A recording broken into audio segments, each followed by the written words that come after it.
¿Qué tal?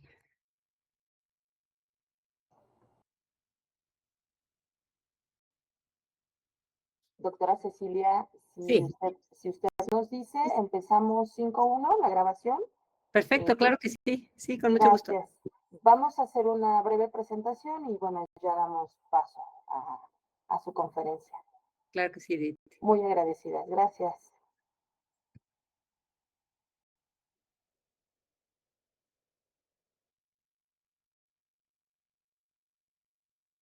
Ujú.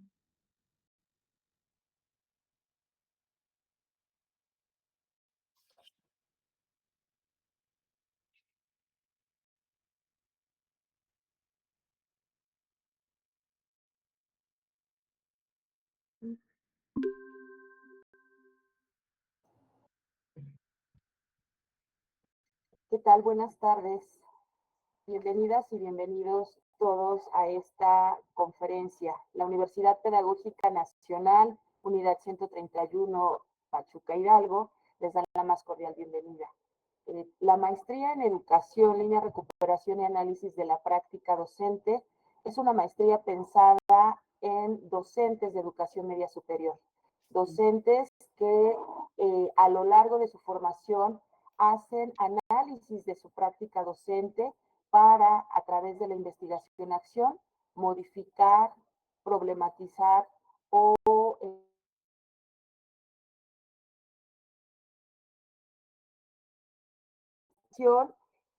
la maestría en educación, mejor conocida como MELRAP, da la bienvenida y bienvenida a todas y todos ustedes.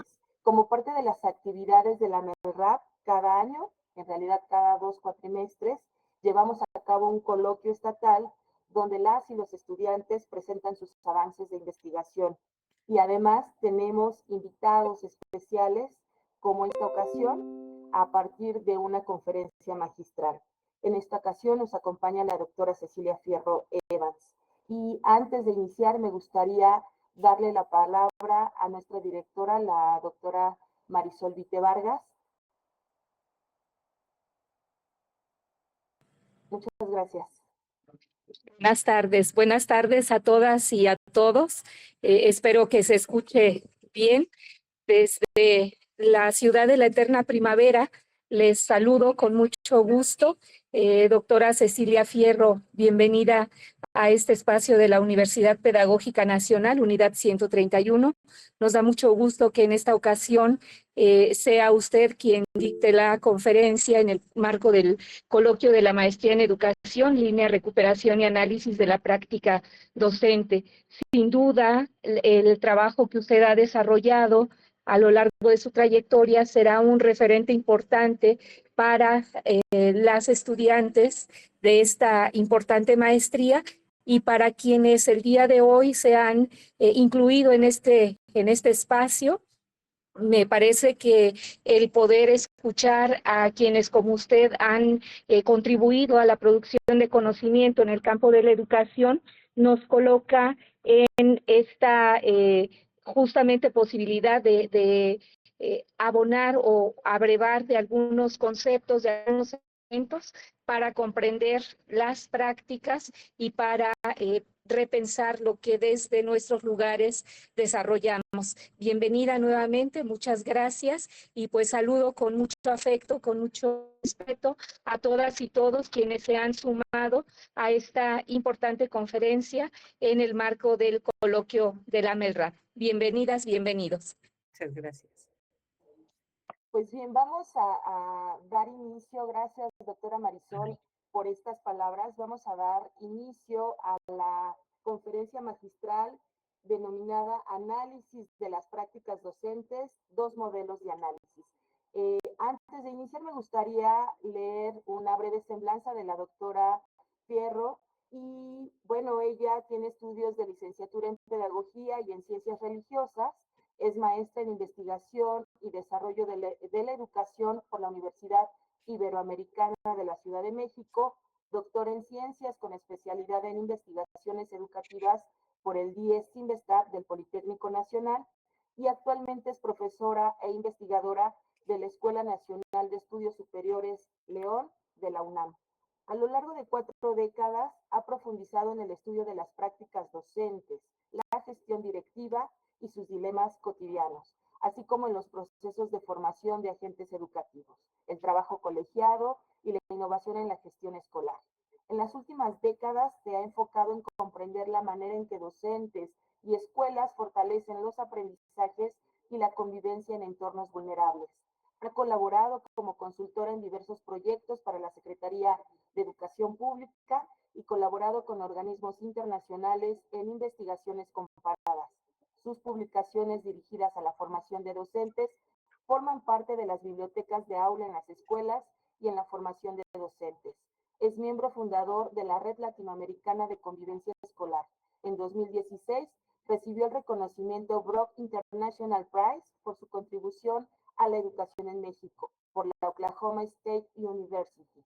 Doctora Cecilia Fierro, es un honor a nombre de quienes integramos el colegiado de la MELRAP y de las estudiantes que la integran y de los invitados e invitadas, bienvenida. La palabra es suya. Muchas gracias, Edith, y muchas gracias por esta invitación. Me hubiera encantado estar de manera presencial, pero bueno, se complica a veces los movimientos y a los desplazamientos. Si me permiten, voy a compartir pantalla. Déjame ver. Ay, Dios mío. No estoy viendo mi sesión. O sea, tengo abierta mi conferencia, pero no me sale a ver, déjame ver. No me sale mi documento, Chihuahuas. ¿Cómo accedo a mi computadora? Es que solo me da pestaña de Chrome. Justo donde estamos, en Meet, hay un cuadrado con una flechita que dice presentar ahora. Sí, no, exacto. Sí, estoy allí, pero me da solo acceso a ligas de correo y de documentos de lectura del Google Drive y el calendario, pero no me da acceso a mi texto de la conferencia. En pantalla, ahí donde abrió, dice ventana. Uh-huh. ¿Dónde dice ventana? Sí. Así es. Y luego en ventana, ¿qué onda? Elige su presentación. Es que, sí, qué raro, es que lo he usado muchas veces. Qué pena. A ver, o sea, estoy en ventana y ¿dónde elijo? Es que no me da la opción de elegir. O sea, no me da opción de elegir mi presentación, Chihuahuas. A ver. Usted enviármela y yo la comparto. Sí, se me hace que sí. A ver, vamos a hacer eso. Ay, qué barbaridad. A ver. Uh-huh.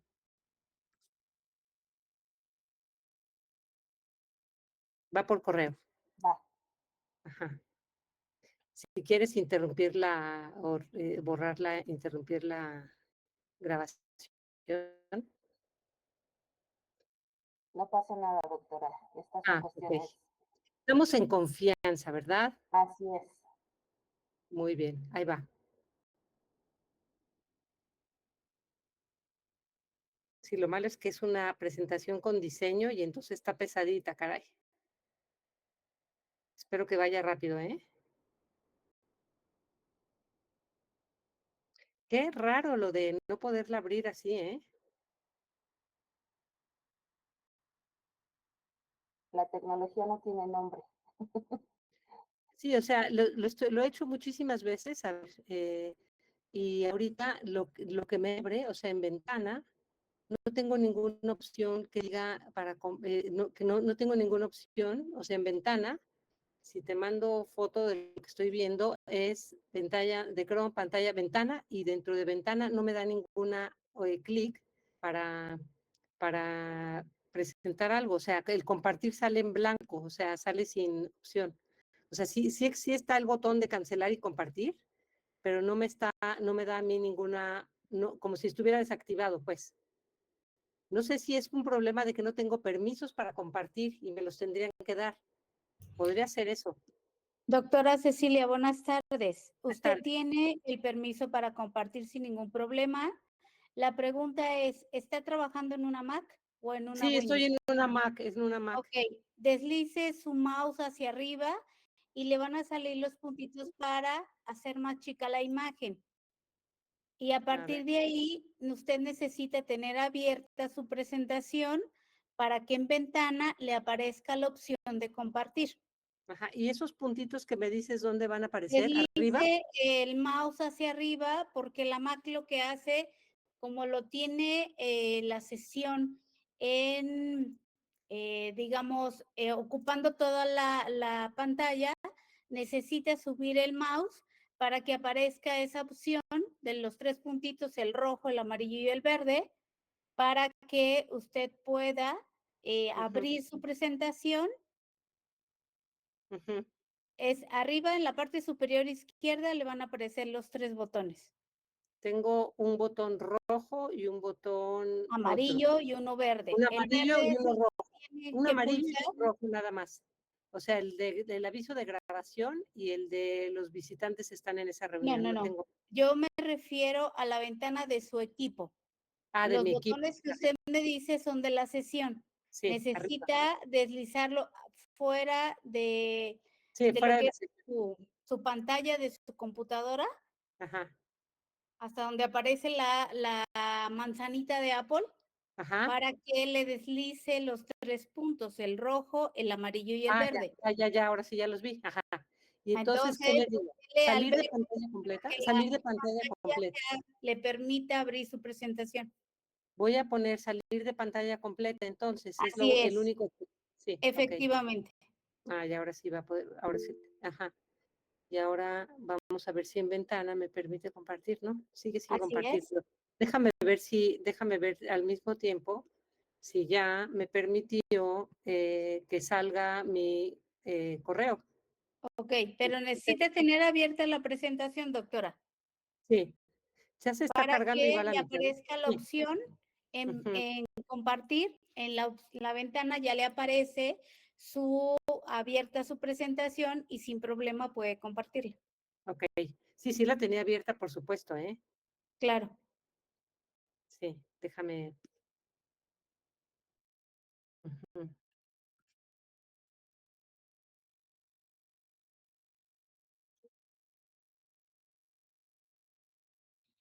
Ay, Dios, espérame.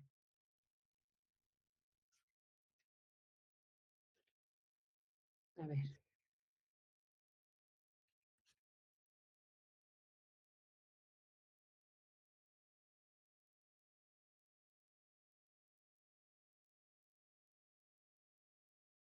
Entonces la voy a tener abierta incluso en modo presentación y ahora, a ver.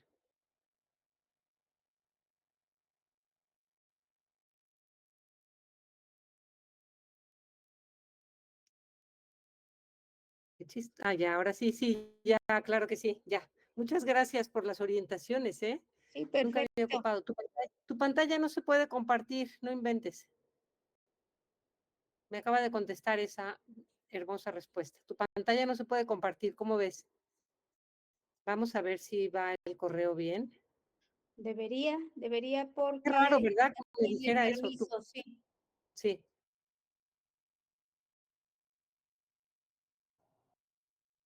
Yo espero el correo.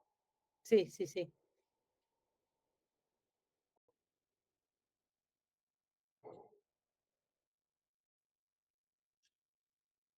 Si se siente cómoda o si está de acuerdo, podría comentarnos algunas cuestiones mientras se Ay, claro, descarga.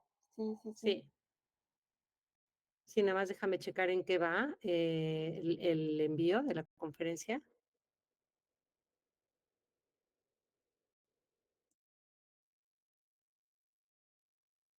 Ya está, ¿eh?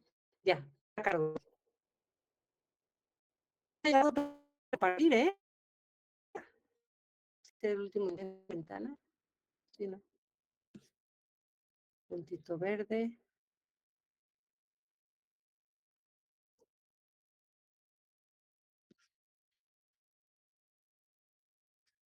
No, Doctora, si lo pero bueno, presenta como lo tiene y quitarle el modo de presentación para que pueda, digamos, no detenerse tanto y le pueda usted compartir sin problema.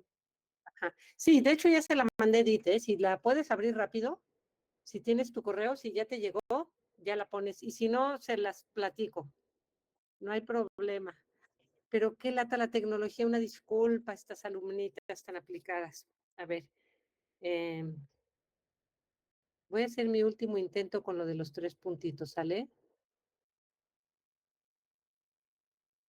Entonces vamos a ver, ventana. No, no me da la opción con todo y que la tengo abierta. Ya la pusiste, ¿verdad? Sí, Perfecto. listo. Muchísimas gracias. No, nunca, no se me ocurrió porque como nunca me falla la computadora, o sea, la Mac, en realidad sí, el problema que tiene la Mac es que es un poco caprichosita a veces para ciertos procesos. Muy bien. ¿Le quieres poner en modo presentación, Edith? Si se puede. Sí.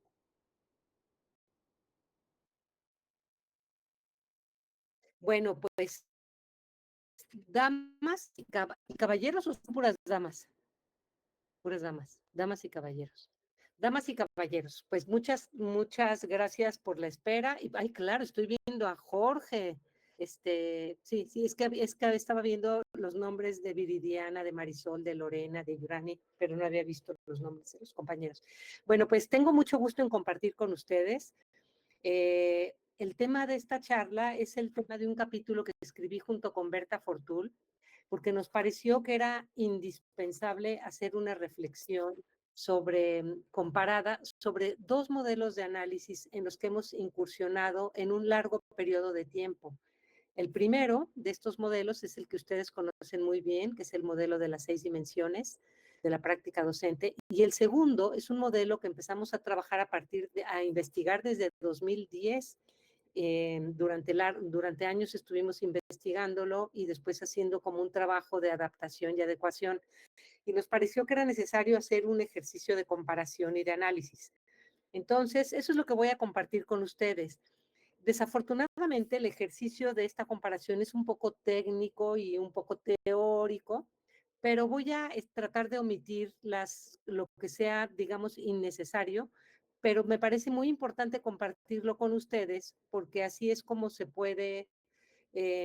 es como podemos revisar modelos teóricos y así pueden revisar ustedes muchas propuestas de innovación de las que llegan a las escuelas normales. Entonces, si quieres pasar a la siguiente, Edith, por favor. No te está dando el modo presentación, ¿verdad? No te preocupes, no pasa nada. Lo que yo querría que pudiéramos responder en esta sesión sería ¿por qué es importante reflexionar las prácticas docentes? ¿Por qué es tan importante? Y cómo lo proponen 2 modelos de análisis que tienen elementos en común, pero que tienen también bastantes diferencias. ¿Pasas a la siguiente, porfa?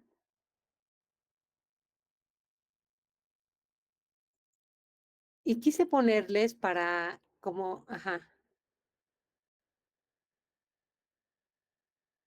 quise empezar poniendo esta frase de Philippe Renaud que me gusta muchísimo porque aquí está la pregunta de por qué es tan complejo, por qué es tan delicado, por qué es tan importante analizar las prácticas. Y aquí están las razones. Fíjense lo que dice Philippe Renaud. La práctica pedagógica es compleja porque moviliza todos los sentimientos humanos: amor, cuidado, solidaridad, valentía y sacrificio, así como miedo, deseo de poder, celos, desprecio, rechazo. La docencia es además una profesión que maneja constantemente normas y valores, administra la justicia, interpreta contenidos y propuestas de política, fabrica jerarquías de excelencia y desigualdades, concede o cancela oportunidades. Me parece que Philippe Renaud de una manera magistral describe qué alcances y qué constitutivos están implicados en la práctica docente. Y eso se debe a que es a una profesión de trabajo con seres humanos, hecha por seres humanos. Y esa es la complejidad. Y por esa razón es que no es fácil contar con modelos para analizar las prácticas y Y los modelos de análisis de las prácticas siempre tienen el riesgo de quedarse muy cortos respecto de la complejidad y de la riqueza de lo que están analizando. Vamos a la siguiente, por favor, Edith. Voy a presentar muy brevemente algunos enfoques y luego ya me concentro en estos dos. La siguiente, por favor. Este es el enfoque con el que muchos de nosotros nos formamos, el enfoque conductista o neoconductista, el enfoque proceso-producto, que ustedes no lo van a creer, pero actualmente está, me parece que más vigente que nunca en muchos niveles educativos. La idea de que planeas, desarrollas y obtienes productos. Hoy mismo que estaba dando un curso, he estado toda esta semana dando un curso en la UNAM a profesores, el formato con el que hay que presentarlo decía productos del curso, con esas palabras. Y justo al presentarlo, al momento de preparar la presentación con los profesores que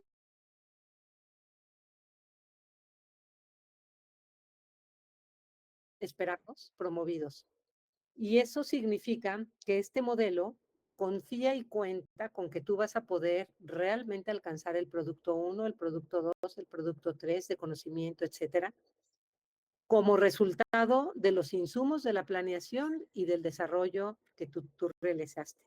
Y este modelo, que por supuesto puede ser factible para ciertos tipos de aprendizajes, no logra alcanzar o no logra conectar con la complejidad humana que está implicada en el aprendizaje.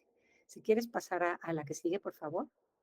Hay otros modelos centrados en los métodos de enseñanza, modelos centrados en el pensamiento del profesor, modelos ecológicos. De hecho, el modelo de las 6 dimensiones se podría decir que es un modelo ecológico. No se podría, es un modelo ecológico basado en estas esferas de actuación. El modelo interaccionista, todos estos son enfoques analíticos de la práctica docente. Y entonces, dentro de estas muchas opciones, yo voy a compartir un ejemplo de un modelo ecológico y de uno interaccionista. La que sigue, por favor. Esta parte quiero enseñarles, aunque no me voy a concentrar para nada, qué tipo de asuntos consideramos cuando analizamos modelos teóricos de prácticas docentes. Si pasas la que sigue. Lo primero que tenemos que preguntarnos es qué visión tienen del trabajo docente y de los elementos, cómo ve a los sujetos que participan, cómo ve el vínculo entre profesores y estudiantes, cómo define el papel social del docente, la relación entre escuela y el entorno, cómo entiende la formación docente, qué lugar otorga a las culturas magisteriales. Se dan cuenta de que todo esto tiene que estar implicado en un modelo de formación de docentes. ¿Qué lugar le da al colectivo? ¿Cuál es la consistencia? En fin. ¿Qué otros elementos? Estos serían los fundamentos teóricos de un modelo. La que sigue, por favor. Pero también nos tenemos que preguntar sobre las metodologías en su operacionalización. ¿Cuáles son los momentos o etapas de la formación? ¿Cuáles son los ejes de la formación que contempla? ¿Cuáles son las estrategias? ¿Qué lugar le da la experiencia de los docentes en la teoría? ¿Qué recursos didácticos utiliza? ¿Cómo los evalúa? Etcétera. De modo que cuando analizamos un modelo de formación de docentes, nos fijamos en su teoría, en cómo operacionaliza, y vamos a la siguiente lámina.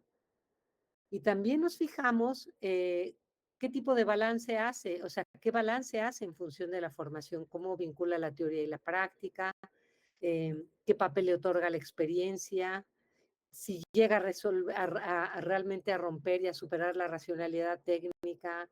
Y finalmente, la pregunta que le hacemos a un modelo de formación es si tiene posibilidades de impulsar una verdadera transformación de las prácticas.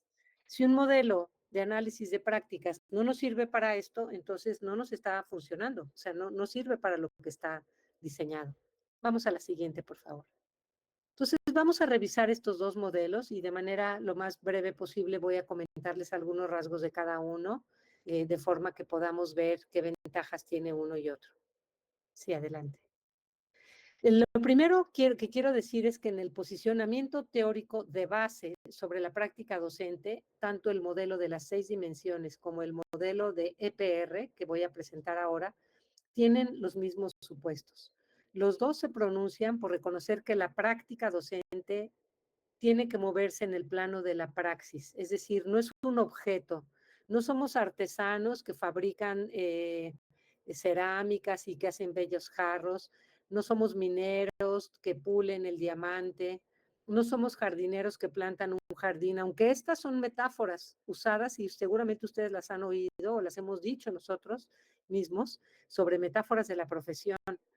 Estos dos modelos plantean que la metáfora, las metáforas que tienen que ver con una profesión docente, tienen que reconocer algo donde hay dos conjuntos de seres humanos. Por ejemplo, la metáfora de somos caminantes, somos viajeros, somos, en fin, un grupo que se orquesta para producir algo, donde siempre existe la voluntad de un lado y del otro. ¿Por qué razón? Y si quieres irte a la siguiente, Edith, por favor. ¿Por qué razón? Porque la educación no la podemos reducir a una poiesis, es decir, a una obra de autor, a una obra de artesano o de artista. Todo esto lo dice Philippe Midieu. Entonces, lo que dice es que la praxis reconoce que actuamos con sujetos, con actores que de manera personal se comprometen o no. Por ejemplo, ustedes ahorita, yo no podría considerar, ni Edith podría considerar que ustedes están de verdad en la sesión. Puede ser que alguien de ustedes está ahorita revisando su celular, está haciendo su lista del supermercado, está pensando en las tareas de la clase, o está. ¿Por qué razón? Porque no hay ningún dominio de la actividad frente a los otros. Y eso mismo sucede en sus salones de clases. Es decir, nos sumamos nuestro esfuerzo y nuestra disposición y nuestra decisión de participar, pero nadie nos puede obligar a aprender. La letra con sangre no entra, no nos pueden aprender a obligar si no hay un movimiento libre de las personas para aprender.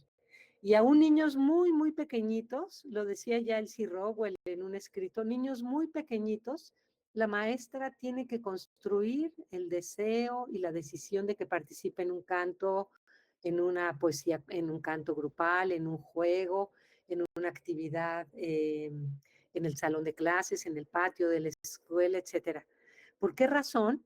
Porque la educación no trabaja con cosas, con objetos. Nunca vamos a lograr la educación de los alumnos como haríamos una artesanía. Siempre vamos a estar con personas que pueden participar con mayor o menor compromiso, con mayor o menor posibilidades, porque son sujetos singulares que se van a comprometer en distintos grados en la actividad. Pásale a la que sigue. En ese sentido, la praxis representa una elaboración conceptual de la práctica y es cuando se puede transformar. Ustedes, por la experiencia en las escuelas y en las aulas, no necesariamente nos capacitamos para transformar nuestro trabajo. Necesitamos una elaboración discursiva y conceptual si queremos revisar cómo estamos trabajando y cómo podemos mejorar. En la que sigue, por favor. Ahora bien, vamos a ver estas dos perspectivas. Adelante. Lo primero es que las dos tienen como eje también, además del posicionamiento sobre la praxis, el eje de la reflexión como elemento principal. Y la reflexión no es otra cosa sino darnos cuenta del acontecer del aula como experiencia formativa. Esta es la premisa fundamental. El acontecer del aula es la oportunidad de tener una experiencia formativa si desarrollamos las habilidades para aprender a leer lo que sucede allí. Y leer lo que sucede allí no significa leer la planeación de la actividad que teníamos, aunque lo tengamos que hacer también. Leer lo que sucede significa observar si las personas con las que estamos trabajando están pudiendo interesarse, están pudiendo participar, están pudiendo responder, de qué manera se están relacionando entre sí, de qué manera ese contenido curricular se vincula con experiencias, con conocimientos o con referentes de las personas. Y todo eso implica darnos cuenta del acontecer del aula, implica recuperar lo que sucede allí. Entonces, este es un elemento muy importante y vamos a seguir con otro, sí, por favor. El elemento central del proceso para darnos cuenta del acontecer del aula va a ser observar y reflexionar. ¿Y qué es reflexionar según Paul Ricoeur? Para él reflexionar es volver a volver sobre nosotros mismos para revisar las operaciones que llevamos a cabo, en las que estuvimos implicados y queremos regresar a la conciencia, la racionalidad que estuvimos poniendo en juego en determinadas actividades. Y esta racionalidad se pierde por la velocidad y por la rutina de las acciones. La que sigue, por favor. ¿Por qué es tan importante la reflexividad, sobre todo cuando la realizamos después de la acción? Porque hacemos consciente nuestros esquemas de actuación, hacemos conscientes nuestras rutinas, la forma en que interpretamos los fenómenos, la manera en que formas o prácticas ya institucionalizadas se van haciendo presentes. Y entonces la reflexividad lo que permite es que emerja lo que está debajo de nuestras actuaciones, que se evidencie los razonamientos, las motivaciones, los intereses, los supuestos en función de los cuales trabajamos con cierto ritmo, con los estudiantes, con cierto énfasis, con ciertos focos de atención. Sí, adelante. Pero la reflexión también es importante porque aumenta la autonomía respecto de lo que creemos, percibimos, de nuestras concepciones y conductas. La reflexividad nos hace personas autónomas. ¿Por qué razón? Porque aumenta nuestra conciencia y la mayor conciencia se va a reflejar en un mayor poder de actuación, en una mayor claridad de nuestras opciones y alternativas de actuación. ¿A qué sigue? Ahora bien, retomamos de Van Manen 3 niveles de reflexión en el proceso de interpretar las prácticas y vamos a ver a qué nivel de reflexión llega cada uno de estos modelos. El primer nivel de reflexión es el típico que todos los que estamos aquí presentes hemos usado una y otra vez, que es cómo me funcionó la clase, cómo nos fue. Es lo que yo me pregunto después de mi sesión de hoy en la mañana con 20 profesores de la UNAM, que estuvimos trabajando un tema sobre tutorías y convivencia, y yo me pregunto al terminar, ¿funcionaron los ejercicios? ¿Funcionó la clase? ¿Tengo evidencias de que se movilizaron los conocimientos? Esta es la pregunta más sencilla en términos de niveles de reflexión, que tiene que ver con si hubo eficiencia y efectividad en los medios que pusimos respecto de los fines que nos habíamos trazado. La que sigue, por favor. Pero hay un segundo nivel que es mucho más complejo, en el cual nos preguntamos y aclaramos cuáles eran mis supuestos, cómo trabajé con las personas. Pensé que eran personas interesadas, pensé que eran personas que tenían conocimiento en la materia o no, qué prejuicios puedo haber tenido sobre mis sujetos, qué supuestos. Y todo ello nos sirve para analizar la manera en que trabajamos. Hace muchos años, cuando llegué a Guanajuato, trabajábamos en un proyecto que se llamaba Especialidad en Investigación Educativa y Docencia, trabajando justo con el modelo de las 6 dimensiones.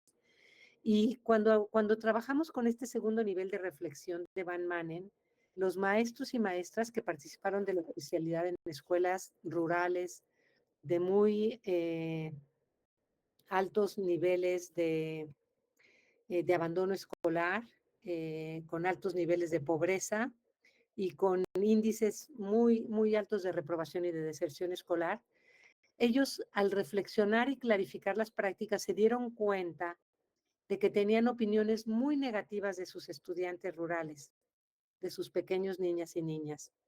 No están bien alimentados, sus papás y mamás no les ayudan, no tienen condiciones en sus casas, no hay libros en su casa, solo hay material muy chatarra, no les interesa lo que vemos en la escuela, son apáticos, son tímidos, son temerosos.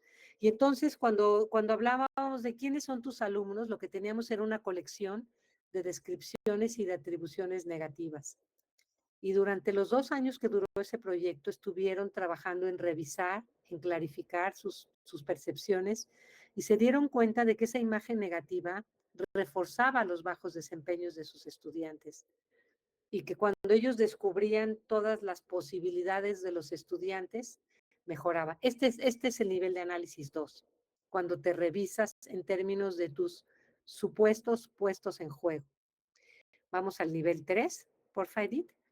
El tercer nivel de reflexión es aún más complejo, porque allí te vas a hacer la pregunta de cuáles son las implicaciones morales y éticas de la forma en que desarrollo mis prácticas docentes. ¿Cuáles son mis posicionamientos ético-políticos? ¿A qué le tiro con mi trabajo? ¿Qué posición tomo respecto de la justicia, de la libertad, de la crítica?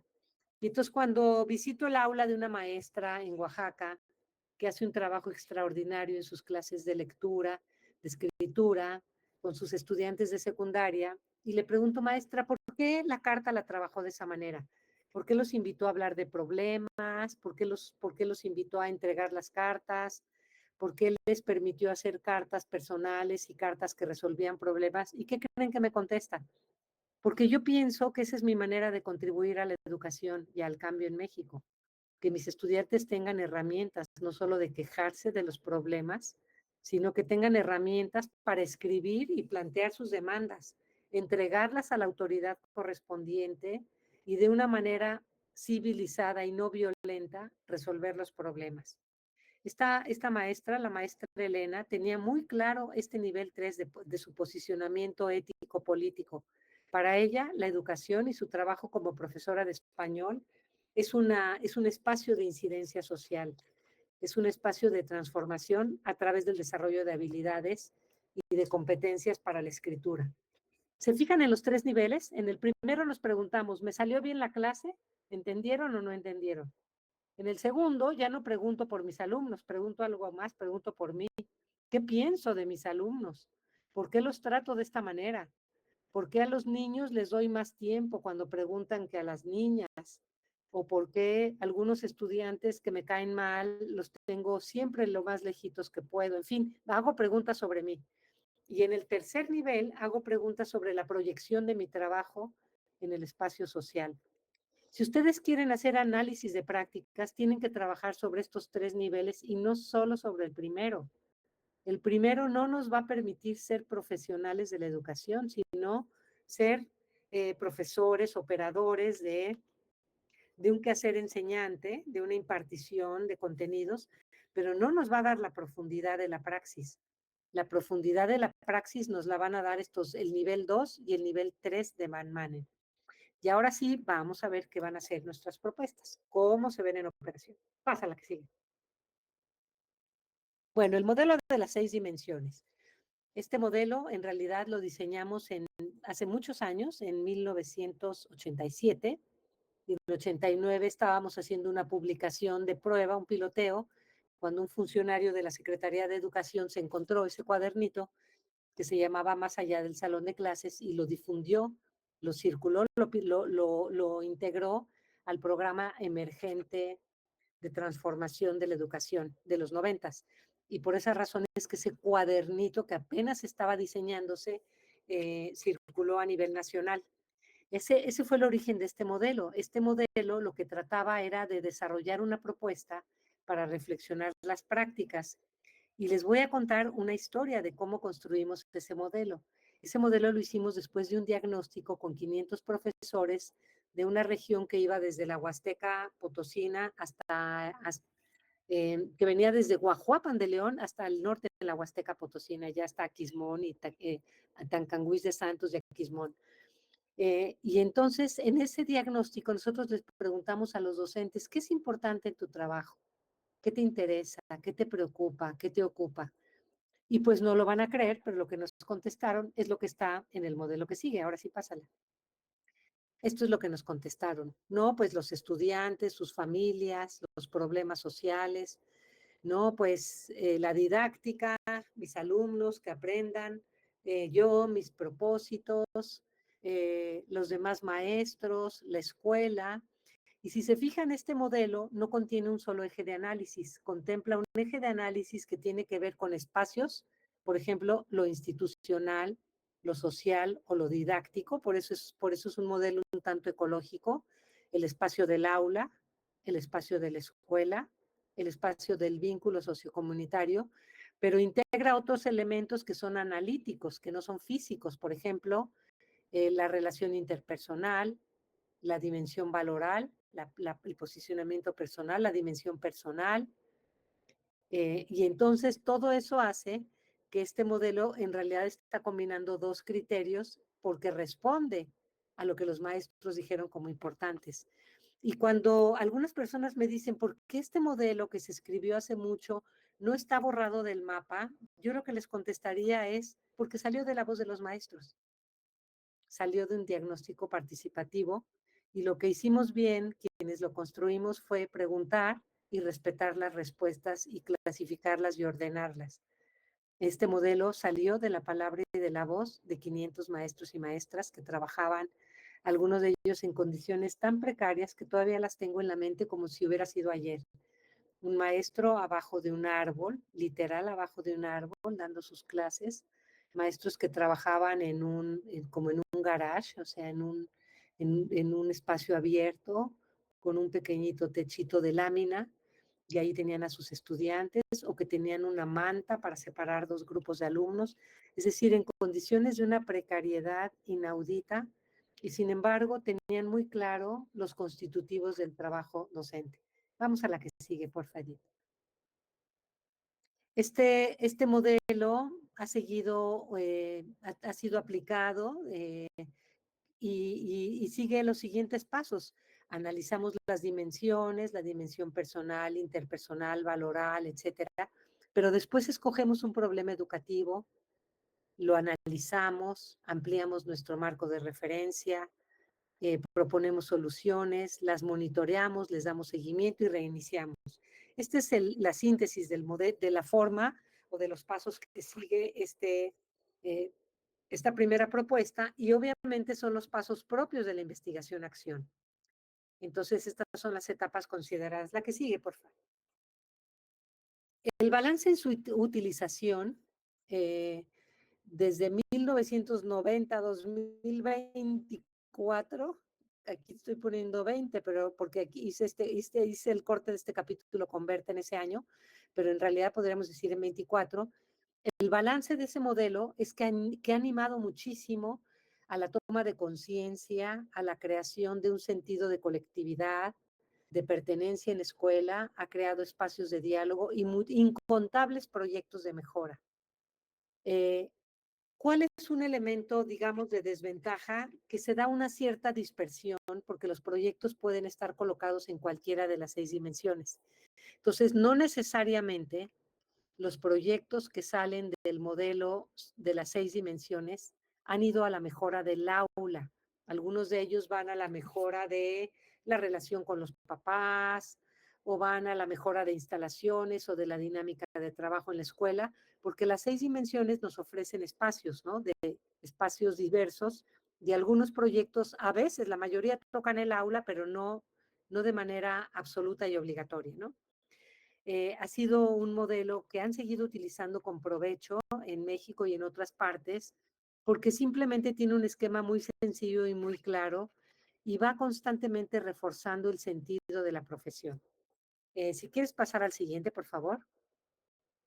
Entonces, cuando hacemos el balance entre teoría y práctica, vemos que la práctica se corresponde con la teoría, que le otorga un papel muy importante a la experiencia docente, que rompe la racionalidad técnica y definitivamente nos convoca a movernos en una praxis. Nadie que haya hecho investigación, acción con este modelo puede seguir trabajando de manera automática y mecánica. Te estás haciendo preguntas de fondo todo el tiempo. Entonces, ahí rompemos la racionalidad técnica.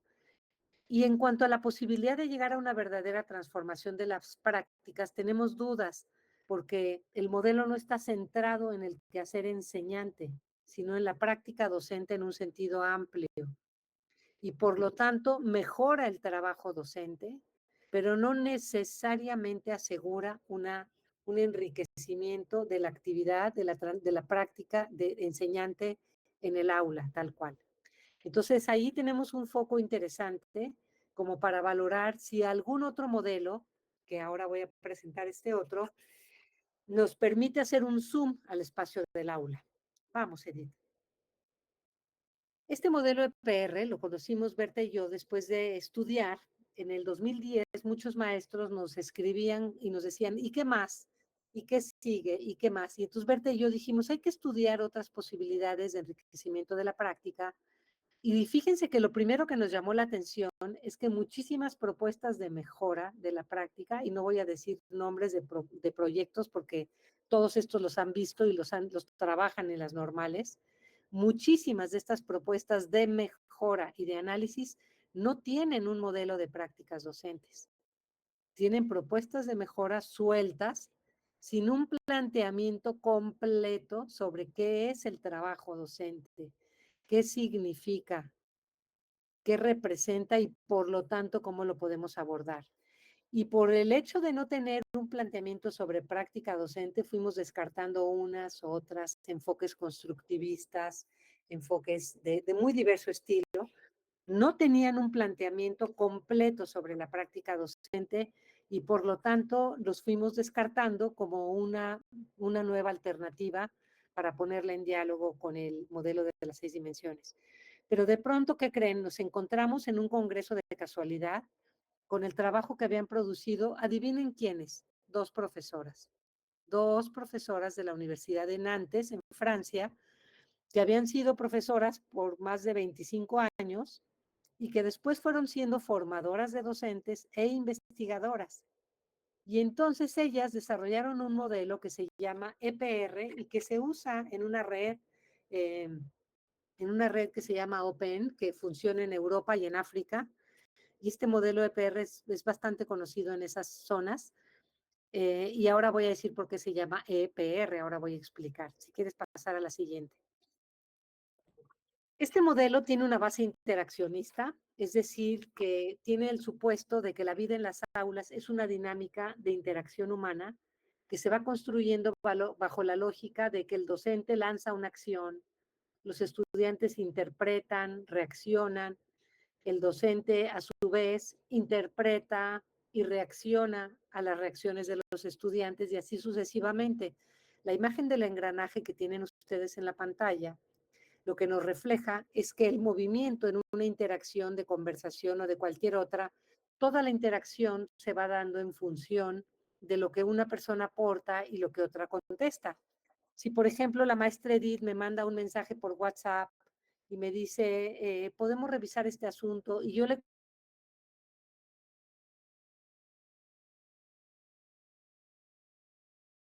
por cierto, me acaba de contesto no con la maestra Edith, pero me pasó con otra persona, le contesto por error con un mensaje que quería mandarle a mi hija que está en otro país, y entonces Edith reacciona y me dice, ¿qué onda?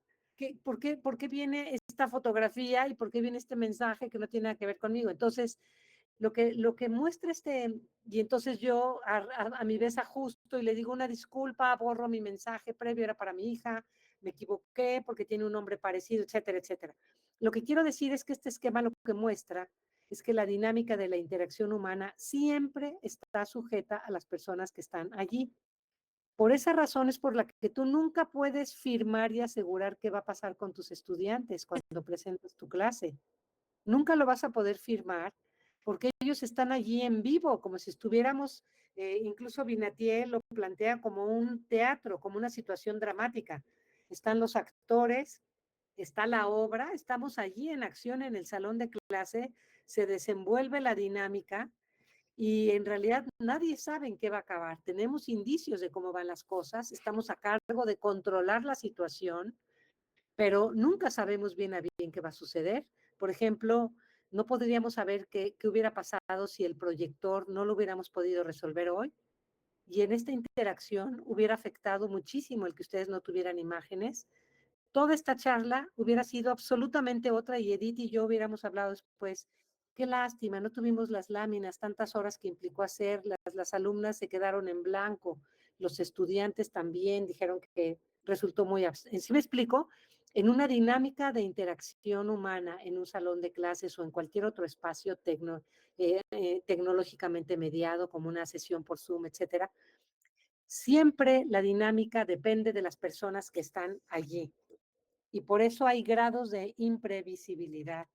Y por eso es que lo que ellos plantean es que en lugar de seguir reforzando solo la planeación como el ancla segura del docente, lo que necesitamos es desarrollar mucha observación de las situaciones educativas en los salones de clase, porque la observación es la que te permite ir afinando tu registro observacional sobre cómo tu palabra resultó muy fuerte o muy suave o muy confusa y qué consecuencias tiene con tus pequeños, medianos o grandes estudiantes, si son adultos o incluso adultos mayores. Entonces, esta es la base de un modelo interaccionista y nos pareció bastante interesante un modelo como este para analizar el espacio del docente. Vamos a la que sigue. Lo que plantean, el modelo de Binatier, que lo desarrolló en 2013, primero hicieron un modelo más amplio con Marguerite Altet y luego Binatier lo condensa en el 2013 en 3 elementos y lo que dice es, nosotros como docentes en las aulas vivimos pendientes de 3 cosas al mismo tiempo, de 3 tipos de dinámicas interactivas simultáneas, y eso explica que la vida en el aula sea tan intensa y tan compleja. La primera dinámica que estamos manejando, y le llama polo pragmático, para no usar la palabra de polo didáctico, pero se refiere justamente a la didáctica, el polo pragmático. Y se refiere a los dispositivos que estás poniendo en juego para la actividad con tus estudiantes. Si están haciendo una actividad, un ejercicio con libros de texto, si están preparando una presentación, si están contestando ejercicios, si están trabajando en equipo, si están leyendo, si están escribiendo, etc. Entonces lo que dice es, tú estás al pendiente de tu agenda, pero ojo, están las personas y ahí está el polo relacional. Tus alumnos puede que vienen del recreo cuando les das la clase y vienen cansados, sudorosos, de malas, a lo mejor perdieron el partido, a lo mejor vienen de buenas, a lo mejor se pelearon y entonces vienen con mucha tensión. Y tú tienes que estar manejando la dinámica de los estudiantes al mismo tiempo que estás maniobrando con tu actividad didáctica. Pero ojo, dice Isabel Binatier, también está el polo epistémico. Y el polo epistémico refiere al progreso del saber sobre los asuntos que estás trabajando con los estudiantes. Y entonces tú puedes decir, pues sí, seguí toda mi planeación, estábamos viendo quebrados, seguí toda mi planeación, hicimos todo lo que había previsto, trabajé con el grupo, pero a la hora del examen la mayoría reprobó. Ahí está el polo epistemológico dándote una señal. El progreso del saber no avanzó lo suficiente como para que siquiera la mitad de tus alumnos aprobaran o tuvieras alguna diferencia. La mayoría de tus estudiantes no pudo contestar el ejercicio o el examen. ¿Qué te indica? Que tus recursos y que tu manera de haber abordado el tema quizás fue muy rápida, quizás no fue la más adecuada, lo que sea. Te indica que hay algo que revisar. Entonces, lo que dicen muy interesante este modelo es que háganse de cuenta que somos un trapecista, un cirquero que está sobre 3 ruedas al mismo tiempo en las aulas y las 3 ruedas se van moviendo, por eso les llama polos de tensión. Estás viendo que tus estudiantes no se distraigan, pero también estás viendo que la secuencia del tema no te pierdas de lo que ibas, pero también estás al pendiente de ver quiénes se te están quedando rezagados con el manejo del tema, etc. La que sigue, por favor. Y entonces, si se fijan, se van moviendo en la dinámica interactiva mientras están hablando, contestando, mientras la dinámica interactiva se va moviendo, los polos también se van moviendo y a veces un polo tiene predominio sobre el otro. ¿Puedes pasar a la que sigue? Cuando hemos hecho el balance en función de la formación de profesores, si quieres vete a la siguiente, nos damos cuenta de que este modelo tiene mucha consistencia teórico-práctica, tiene un conjunto de fundamentos muy amplio y diverso, pero hay una consistencia, le da un papel 100% relevante a la experiencia docente, igual que el modelo de las 6 dimensiones. Definitivamente rompe con la racionalidad técnica, porque lo que te aporta es preguntarte cómo estás movilizándote, con qué lógica estás movilizando tu trabajo como maestro. Y la posibilidad de llegar a una verdadera transformación en las prácticas, si bien es complejo en la teoría el manejo de este método, cuando los docentes entienden la lógica de las prácticas, entienden por qué no les gusta darle la palabra a los niños y niñas, por qué le tienen miedo a los estudiantes inquietos y que hacen preguntas inteligentes, cuando entendemos por qué le dedicamos mucho tiempo a la asignatura que nos gusta y casi nada a la que no, etcétera, etcétera. Cuando damos cuenta de todas estas cosas, llegamos a verdaderas transformaciones de la práctica. Este modelo tiene resultados muy interesantes y muy consistentes en términos de verdaderas transformaciones de las prácticas. Y entonces, cuando los comparamos, todavía no te muevas, cuando comparamos este modelo con el modelo de las 6 dimensiones, nos damos cuenta de que este es, por decirlo así, es más pesado, seco, como dicen, seco, duro y a la cabeza. Este es un modelo seco, duro y a la cabeza. O sea, va directo al tema del corazón del saber enseñar, como le llama Tardif.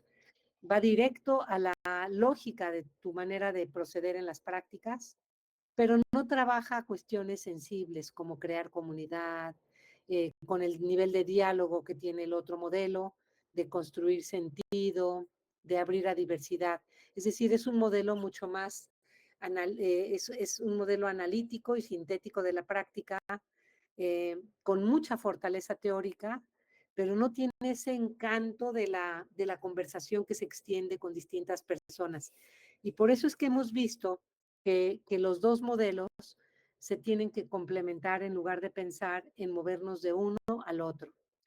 Berta y yo pensábamos que íbamos a emigrar del modelo de las 6 dimensiones hacia este, y nos hemos dado cuenta luego de trabajarlo varios años, ya más de 10 años en escuelas normales, en UPNs, en universidades, que los maestros no sueltan el modelo de las 6 dimensiones porque allá hay mucho sentido sobre su práctica docente. Y entonces tenemos que pensar que este es un modelo focalizado para trabajar la dimensión pedagógica. Entonces ahora sí nos vamos a la que sigue. Y entonces, pásate esta lámina, por favor. Sí.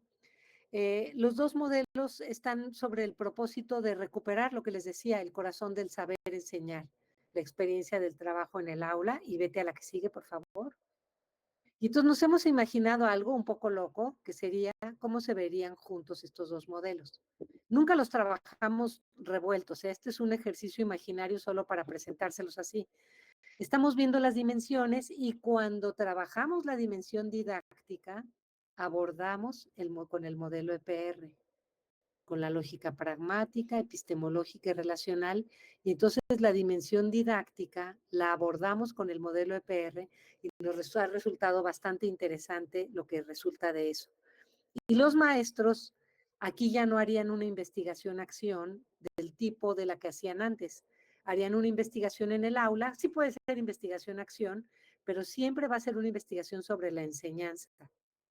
Entonces, nos parece interesante esta imagen de la fusión imaginaria de ambos modelos, porque nos permite ver exactamente qué es lo que cada uno aporta. Uno ofrece el mapa, la reflexión amplia, el sentido y el diálogo con las demás personas, y el otro nos permite en un Zoom, nos mete en un Zoom sobre la dinámica del salón de clases o de otros espacios, y nos invita a reflexionar con el esquema de Van Manen, no solo en el primer nivel de cómo nos funcionó la tarea, sino qué supuestos estoy poniendo en juego, cómo me estoy relacionando con los estudiantes y, por supuesto, a qué orientación, a qué camino de sociedad y de país va mi práctica. Entonces, vemos que es interesante la fusión imaginaria de los dos modelos. Si quieres pasar a la que sigue. El modelo EPR, de alguna manera, nos permite también plantearnos la dimensión ética en el sentido de que la manera de trabajar con nuestros estudiantes conlleva grados mayores o menores de incluir a todas y a todos. Y al analizar la forma en que trabajamos en el salón de clase, podemos resolver las preguntas de si nuestro trabajo está apuntando a la justicia social o está permitiendo reforzar y aún ampliar las injusticias y las contradicciones de nuestra sociedad. Entonces es interesante que el EPR efectivamente nos permite contestar también las preguntas. La que sigue, por favor. Y entonces, con esto, hasta aquí llegamos con la presentación. Preguntas o comentarios, lo que quieran comentar ustedes. Muchas gracias.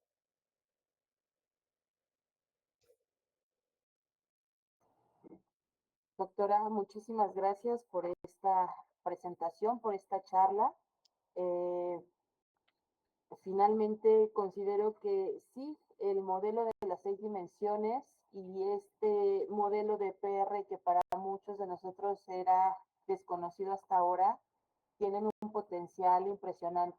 Regresó a mí y seguramente a mis compañeras y compañeros esta esperanza de mirar las prácticas docentes con, con un trabajo mucho más reflexivo y sobre todo como un trabajo ético-político. Creo que eso es fundamental.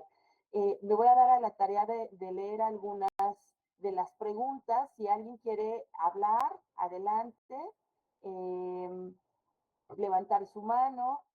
Y bueno, en el caso, pregunta la doctora Lorena Trejo, se pregunta de qué nivel y de qué nivel fueron los 500 maestros con quienes hicieron el diagnóstico. Fueron de nivel básica, maestros de preescolar, primarias y hasta secundarias. Pero principalmente primarias. Perfecto. Yo trabajo en primaria multigrado, por eso era mi pregunta, doctora. Un proyecto sin duda interesante porque yo creo que el grueso de los profesores de educación básica son los que requieren esta atención apremiante de respeto y mirar a su práctica con esta seriedad científica y rigurosa que requiere, ¿no? Este significado tan importante. Exacto, claro. Muchas gracias. Sí. Gracias. No, al contrario, gracias por la pregunta, Lorena, porque efectivamente la lámina de Philippe Renaud nos pone la pauta de por qué es tan importante, por qué debería de ser la profesión más valorada socialmente. Y bueno, la pandemia, todos sabemos que la pandemia recolocó el papel y la responsabilidad que tenemos como docentes frente a la sociedad. En el minuto en que terceras personas, padres y madres de familia, trataron de tomar el papel de un docente, la caída en cuenta de lo que significa este trabajo fue muy, muy importante, ¿no? Entonces, esa lámina de Philippe Renaud dice por qué tenemos que trabajar científica y profundamente en esta profesión y analizarla. Sí, gracias. ¿Qué más? Gracias. ¿Alguien más quiere hacer una pregunta directa? Flor Lisset, adelante. Sí. Hola, Hola. buenas tardes, doctora.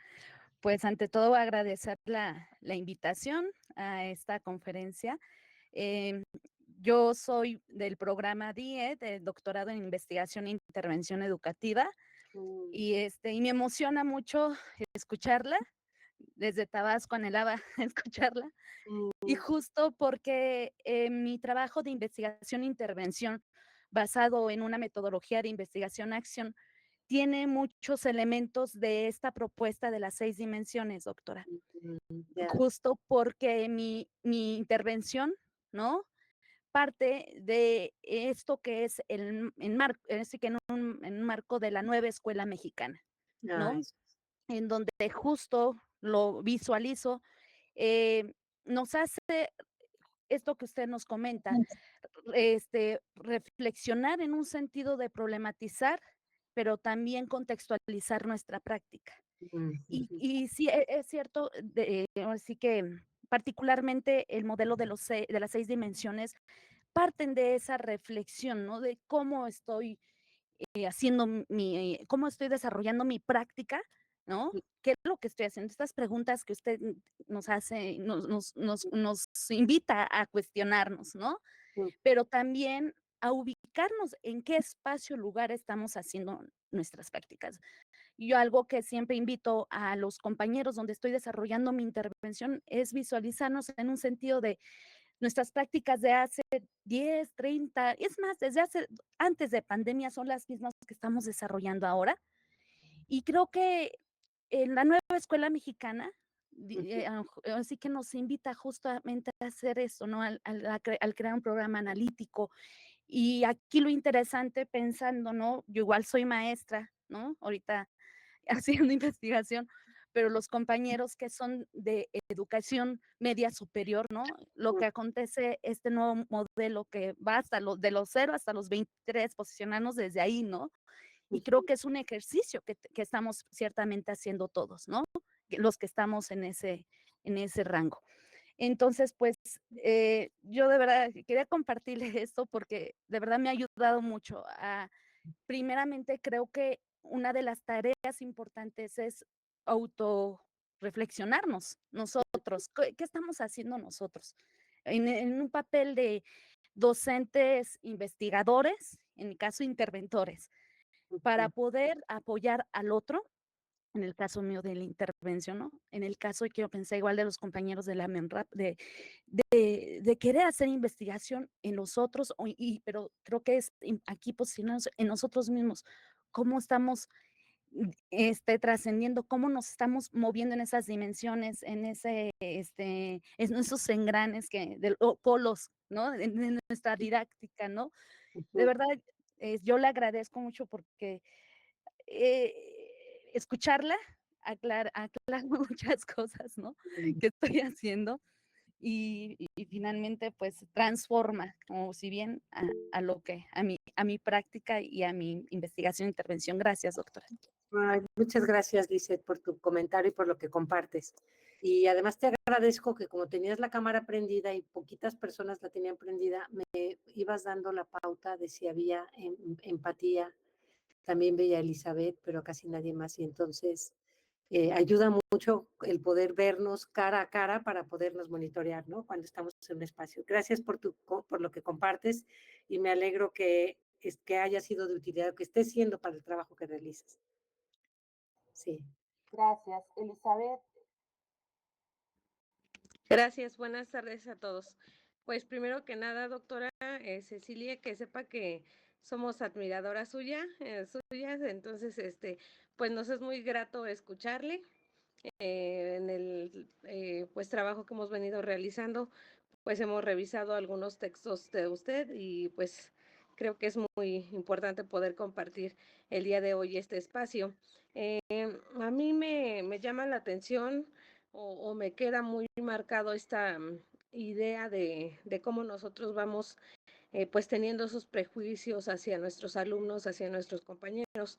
En mi caso, yo desarrollo mi práctica docente en un telebachillerato comunitario del estado de Hidalgo, en una de las comunidades que pues son limítrofes al Estado de México. Entonces, bueno, pues creo que esta idea que usted comenta de los prejuicios, considero que ahorita que lo menciona de esta manera, y si revisamos a lo mejor algunos trabajos que hemos compartido, algunos espacios que hemos compartido de reflexión en el programa, pues a veces son desde esta mirada, ¿no? De decir, es que a lo mejor mis alumnos son de esta manera, tienen estas deficiencias, tienen estas condiciones y pues qué importante es desde nuestro panorama cambiar esa mirada y por qué no, como usted bien lo comentaba, ¿no? Bueno, posicionarnos desde otra perspectiva y pues darles la oportunidad a estos chicos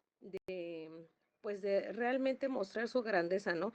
En los telebachilleratos pues sí tienen ciertas particularidades tanto de infraestructura, de la población que atendemos, de las condiciones en las que nosotros desarrollamos nuestra práctica docente.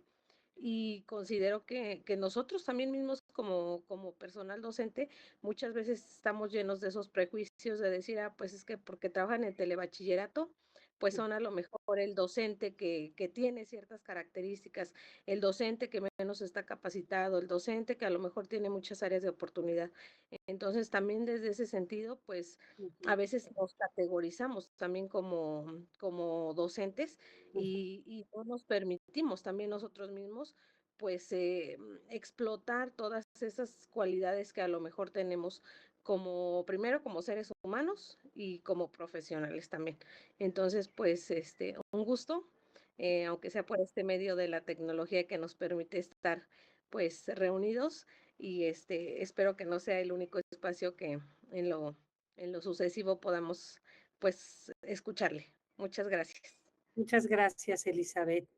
Sí, efectivamente, la reflexión nos permite contactar muchas cosas importantes, ¿verdad? O sea, cuando revisamos nuestros supuestos, nuestras creencias, pero también hay veces que tenemos supuestos más profundos, como por ejemplo, nada va a cambiar, la educación no cambia la vida, la educación no mejora. Y cuando tenemos ese tipo de supuestos, nuestra práctica es una práctica deprimida, depresiva, pesimista, una práctica que perdió su luz. Ha habido maestros que después de hacer el análisis con el modelo de las 6 dimensiones, una persona dijo, después de hacer todo este recorrido que hicimos, vi que me tengo que jubilar, porque hace muchos años que perdí la alegría, el encanto, el deseo y el compromiso con mi trabajo. Se me hizo muy fuerte que alguien dijera eso. Y sí, efectivamente, eso quiere decir que llegó al segundo nivel, no solo al primero, de qué estoy haciendo hoy y cómo funcionó, sino el segundo y el tercer nivel de reflexión de Van Manen son los que tienen que estar presentes en los ejercicios que hagamos profundos de reflexionar las prácticas que estamos haciendo en aula, etcétera, ¿no? Los distintos espacios que vamos teniendo. Gracias. Dalia, adelante. Sí, muchas gracias, Edith. Muchas gracias, doctora Cecilia Fierro, por esto que nos acaba de compartir. Me pareció sumamente interesante. Yo no tengo una formación de pedagoga ni nada que se vincule con estos temas a profundidad como he escuchado, pero bueno, vengo de Ciencias de la Educación y me hago una pregunta más bien, y esta pregunta se la quiero hacer a usted. Estar mirando estas dimensiones, estas 6 dimensiones, me viene a la mente, ¿qué sucede con los profesores con la carga tan fuerte que tienen administrativa y toda la carga de trabajo, como para generar una reflexividad de estas 6 dimensiones constantemente sobre su práctica? ¿Se ha pensado sobre esto o hay experiencias sobre las ventajas y ventajas que tiene el modelo de las 6 dimensiones con las condiciones que tienen muchos profesores en los distintos contextos en los que la práctica docente está presente en México, en las zonas rurales, no sé, con AFE, Sí, sí. hablando de la educación básica? Sí. ¿Qué ventajas y ventajas puede tener con relación a estas cargas de trabajo que tienen los docentes y la reflexividad constante que se puede hacer sobre esas 6 dimensiones? ¿Y cuáles serían las sugerencias? Sí, más bien lo que aporta el modelo es tomar conciencia del peso que tienen las cargas administrativas y que las cargas administrativas ahogan y asfixian el trabajo. Hay veces que también hay mucho desgaste institucional. Entonces el modelo lo que aporta es luces para ver asuntos que es necesario atender y resolver. Desafortunadamente no todos están en manos de la escuela y del docente cambiar, como las disposiciones administrativas. Pero cuando hay temas institucionales de la propia escuela, muchas veces hay cambios favorables derivados de haberse dado cuenta. Y el modelo de las 6 dimensiones tiene el cometido de ayudar a tomar conciencia de eso y que cada quien trabaje en el cambio de los asuntos que considere relevantes, ¿no?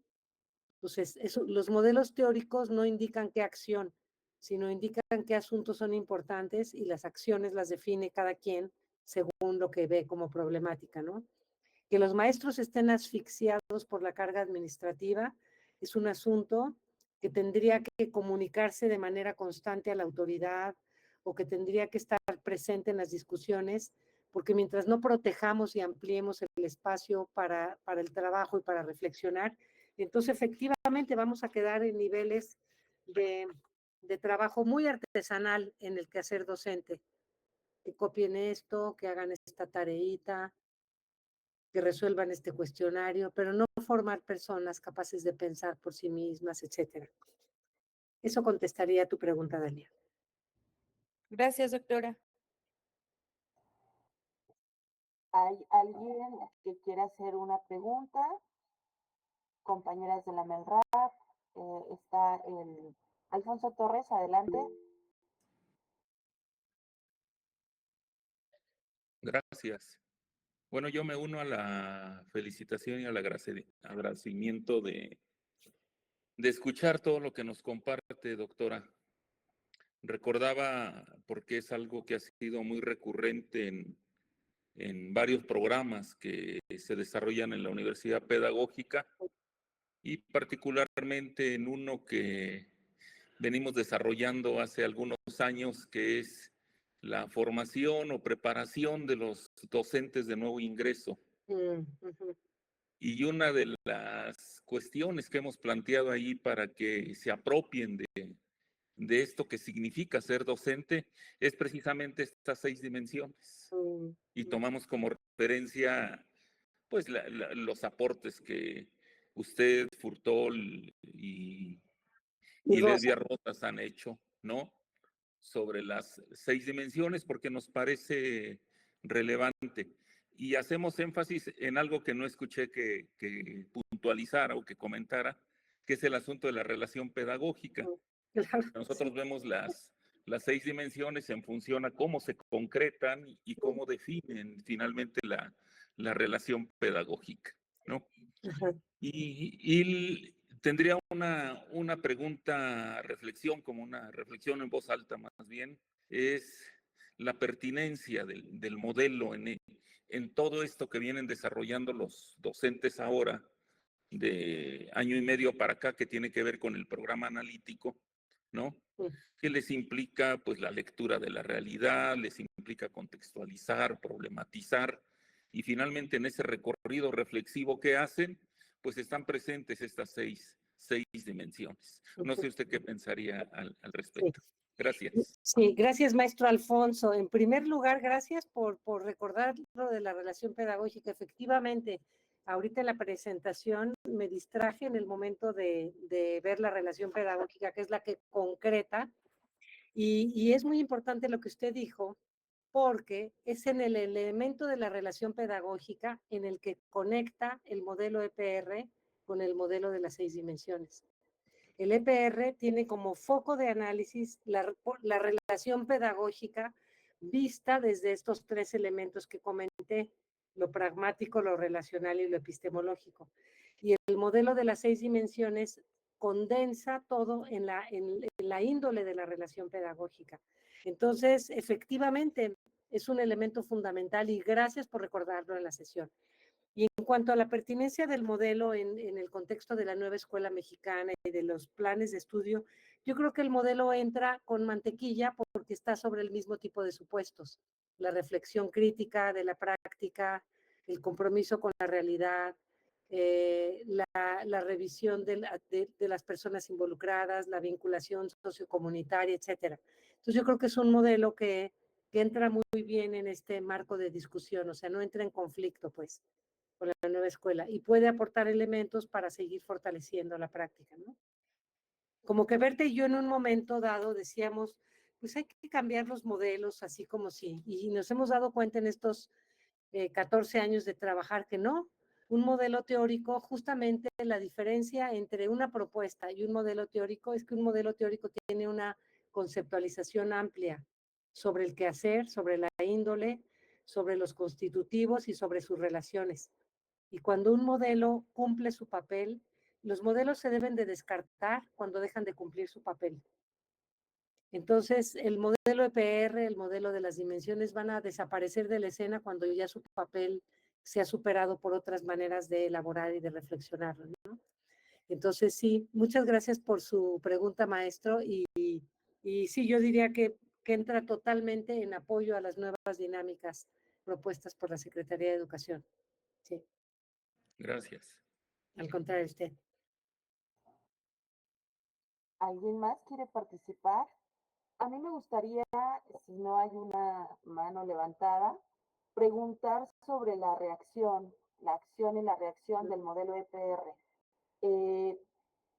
Porque justo me pregunto cómo tendría que ser la reacción, si esta reacción está vinculada no solo a la parte pragmática, epistemológica y relacional, pero qué tendría que tener el docente para reaccionar, porque todo el tiempo reaccionamos, pero cómo reaccionar en el sentido de construir y acompañar a los estudiantes, independientemente de cualquier nivel educativo. Ya, mira, primero decirles que presenté de forma groseramente esquemática los dos modelos, con la diferencia de que uno lo conocen y el otro que no conocen queda presentado de manera muy incompleta.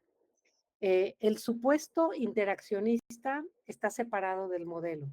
O sea, el supuesto interaccionista quiere decir que la vida en las aulas es un fluir constante y la reacción es la reacción que tienes la reacción que tienes a partir de cualquier cosa que sucede. Es decir, no es un modelo prescriptivo de cómo debas reaccionar, sino de comprender cómo estás reaccionando cuando tus estudiantes se desordenan, cuando tus estudiantes se entienden, no entienden, participan, se ríen, se divierten, etc.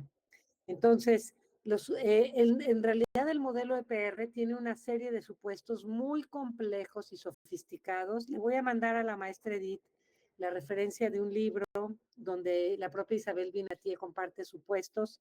Le voy a mandar la referencia de tres documentos que revisar y un capítulo directamente, que es donde estamos poniendo la síntesis, porque el modelo EPR tiene una colección de supuestos sumamente complejos, retoman nociones piagetanas, vigotskianas, retoman a Vernon, retoman análisis lingüístico, se retoman muchísimos supuestos y lo que yo compartí con ustedes es el trazo más grueso y rudo, que es los tres polos de tensión.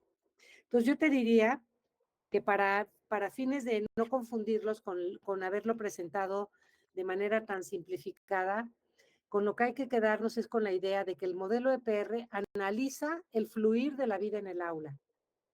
Y en ese sentido, lo que un maestro o maestra nos preguntamos es, ¿cómo me desenvuelvo en este fluir del aula? Mis intervenciones, ¿en qué dirección apuntan? Entonces, por ejemplo, yo observo un aula, tengo registros de un aula en la que cada sesión un niño fue jaloneado, un niño lloró, un niño fue regañado, un niño fue exhibido en público, un niño fue... Porque en esa aula la dinámica está cargada de tensión y de maltrato. Entonces, si esta maestra, por ejemplo, entrar en el análisis de práctica desde el punto de vista interaccionista, la pregunta que se estaría haciendo ella, porque las preguntas se las hace la propia persona, no te las hace alguien más, sería, ¿por qué mi manera de reaccionar ante los fallos de aprendizaje, ante las pequeñas disrupciones de los alumnos es tan fuerte y tan severa?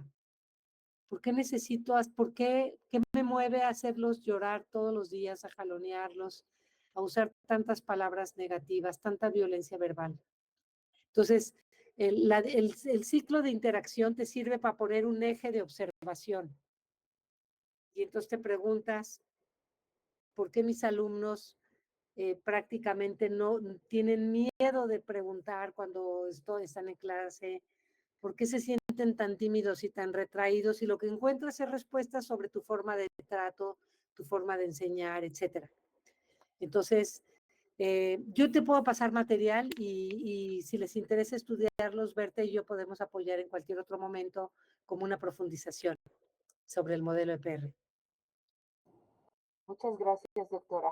Pero sí, pero en síntesis, el eje de acción, interpretación, reacción, ese es el patrón, digamos, que plantea el interaccionismo, que es, tú hablas, la persona la persona interpreta lo que dijiste, reacciona.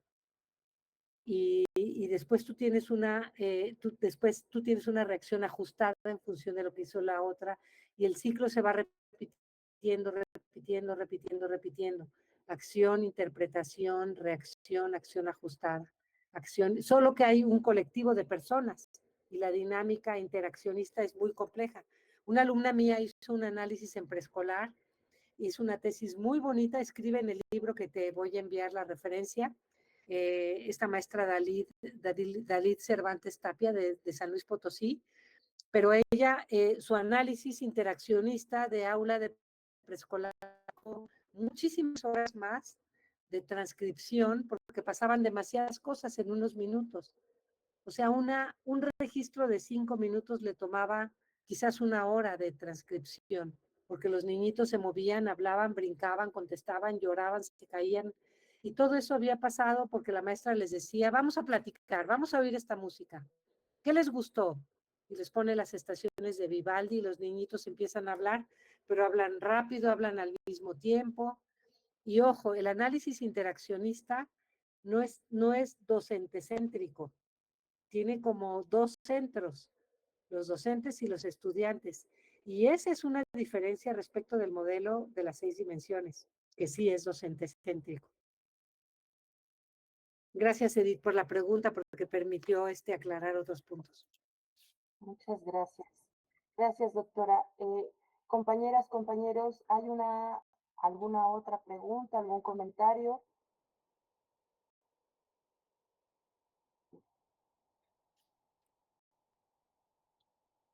En el caso de Facebook, pues gracias por compartir, dice Bernardo García, el doctor Raúl Macuil, saludos, gracias por estas importantes presentaciones y pues nada, agradecer muchísimo este espacio. Pensaba yo de repente que podríamos seguir platicando, discurriendo sobre esto que nos atraviesa, que es la práctica docente. Muchísimas gracias, pero bueno, estamos por cerrar. Doctora, no sé si quiera comentar algo más antes de partir de este Pues, espacio. sí, gracias, gracias, Edith. Pues nada más agradecerles la invitación, decirles que es muy interesante y me da mucho gusto saber que ustedes trabajan con mucho interés y profundidad en ese programa de posgrado sobre este eje. Creo que es el eje de transformación más importante. Comparto con todos los analistas que enfocan la reflexión, la formación de comunidades reflexivos como Sean y como tantos otros. Comparto los supuestos de que esa línea creo que es la que tiene más alcance y profundidad en transformar y mejorar las prácticas. Así que felicidades al programa por estar sobre ese eje tan importante para la mejora de la enseñanza. Y muchas gracias, Edith, por todas tus gestiones, por tu paciencia y por tu amabilidad, así como a todas las y los participantes por sus preguntas, por su atención y por su interés en la temática. Muchas gracias. Muchísimas gracias. Pues para cerrar este espacio que ha sido tan bello, ¿no? Tan lleno de corazón, me voy a dar a la tarea de leer la constancia. No la voy a compartir por cuestiones tecnológicas, pero con gusto se las hacemos llegar. La Universidad Pedagógica Nacional Hidalgo otorga la presente constancia a la doctora María Cecilia Fierro Evans por la conferencia magistral Analizar las prácticas docentes, 2 modelos de análisis, en el marco del coloquio estatal de la MENRAP, Avances de Investigación, a 4 de junio de 2024. Atentamente, Educar para Transformar, doctora Marisol Vite Vargas, directora general de nuestra institución. Muchísimas gracias. Al contrario, gracias a ustedes y gracias por sus saludos. Y que tengan muy buena tarde. Cuídense mucho. Hasta luego, buenas tardes. Cuídense mucho, buenas tardes. Gracias. Hasta luego, buenas tardes a todas y a todos. Que descansen.